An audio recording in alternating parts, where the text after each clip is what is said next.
Assalomu alaykum azizlar. Bugungi videomizda sizlar bilan qiziq va biroz hayratlanarli mavzuni ko'rib chiqamiz. Har birimizni dasturxonimizda, bayramlarda, hatto har kunlik hayotimizda ham uchraydigan bir ichimlik Coca-Cola haqida gaplashamiz. Video davomida siz Coca-Cola'ning paydo bo'lish tarixi, organizmga yetkazadigan ko'plab zararlari va qizig'i uni bilan xo'jalikda ishlatish mumkin bo'lgan ikkita foydali layfhack bilan ham tanishasiz. Videoni oxirigacha ko'ring, albatta siz uchun qiziq bo'ladi. Bugungi dunyoda millionlab odamlar iste'mol qiladigan Coca-Cola aslida 1886-yilda shifobaxsh sirop sifatida yaratilgan va dorixonalarda sotilgan. Uni AQShning Atlanta shahridagi kimyogar, urush veterani John Pemberton ixtiro qilgan. Birinchi retseptda ikkita asosiy mahsulot bor edi. Coca barglari ekstrakti.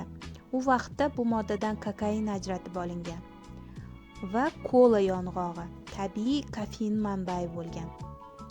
Retsept tarkibida alkogol ham bo'lgan.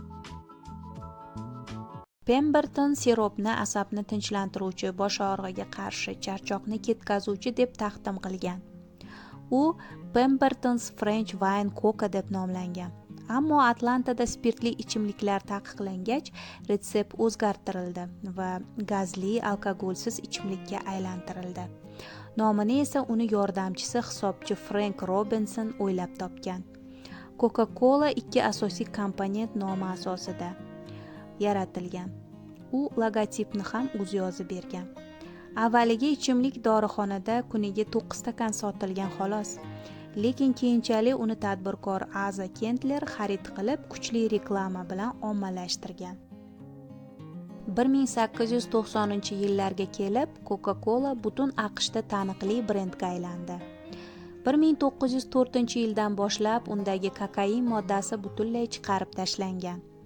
1894-yil Coca-Cola birinchi marta shishada sotildi.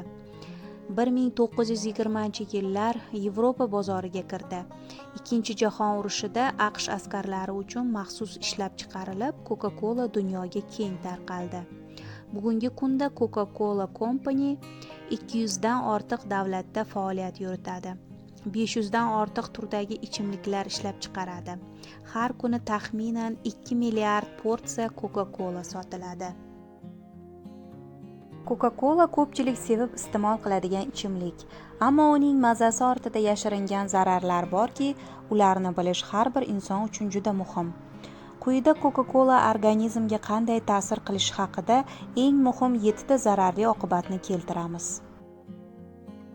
Coca-Cola organizmga qanday zarar keltiradi? Qand miqdori juda yuqori. Bir banka kola tarkibida taxminan 7-10 qoshiqcha qand bo'ladi. Bu me'yordan 2 baravar ko'p.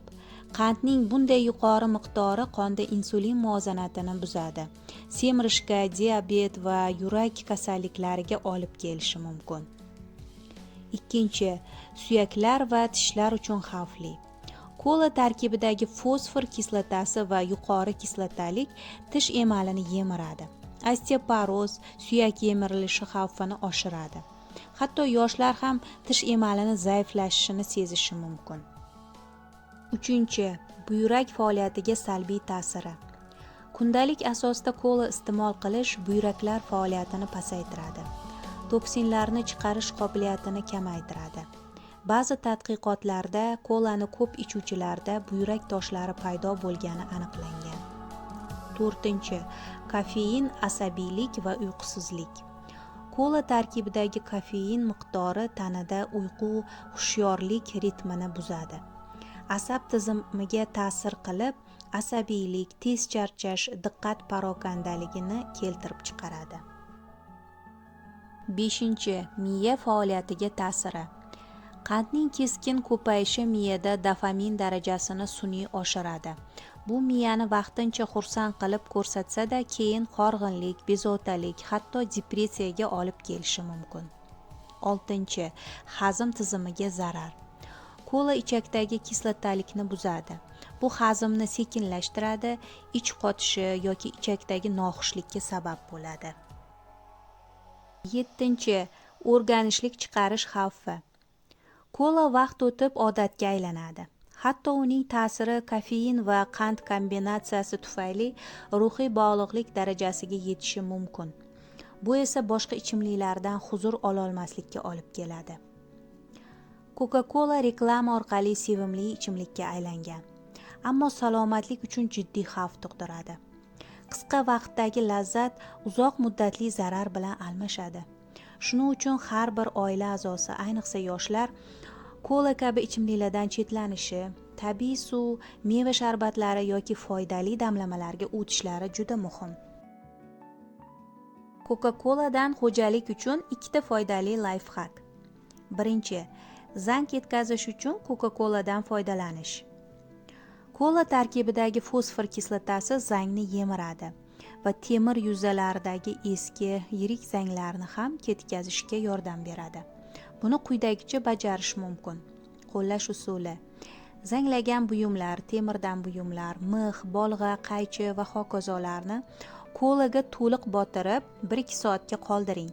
So'ng qattiq shotka qirg'ich bilan tozalang, yuvib tashlang. Ikkinchi, duxovka va plitadagi chirklarni ketkazish. Duxovka ichi yoki plita ustidagi qotib qolgan yog' va chirkni tozalash qiyin. Coca-Cola bu yerda ham yordamchi bo'la oladi. Kolani to'g'ridan to'g'ri kirlangan joyga quying. 10-15 daqiqaga qoldiring. Shunda tarkibdagi kislotali moddalar chirkni yumshatadi. So'ngra biroz sodali suv bilan yuvib oling. Coca-Cola o'zini shirin ta'mi va ommaviy targ'iboti bilan butun dunyoga yoyilgan. Ammo unga bo'lgan ishonch bugun faqat reklama asosida shakllanadi. U organizm uchun zararli, ichki a'zolarni zaiflashtiradi va ko'pincha odatga aylanadi.